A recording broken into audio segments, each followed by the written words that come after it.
Engineer na sapwan nga wala nasang kabuhi sa sulod sang iya ginarentahan nga apartment sa La Paz. Si John Sala nakatuto. Patay na sang nasapwan pasado alas 3 kahapon sang hapon sa ginarentahan sining unit sa isa ka apartment sa Barangay Herreos, La Paz, Iloilo City ang 59 anyos nga lalaki nga kilala kay Charito Anchita.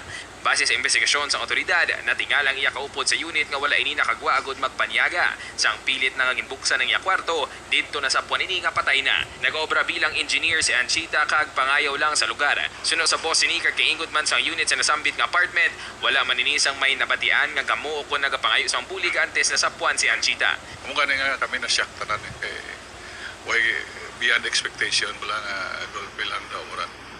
Tiga lang kayo tawag lang kapon to kamulis ang suko katiway sa pamilya nila para nga to make things clear abi. Suno man sa mga kasilingan sini, wala man sang gamo si Anchita sa lugar kag mabuot. Apang nakamuno kuno sa ila sang una ang abyan sini nga may ginapat sa gini sa iya korason. Sa iya mga upod na kambal may bulong na sa una sa palpitation sa iya na korason.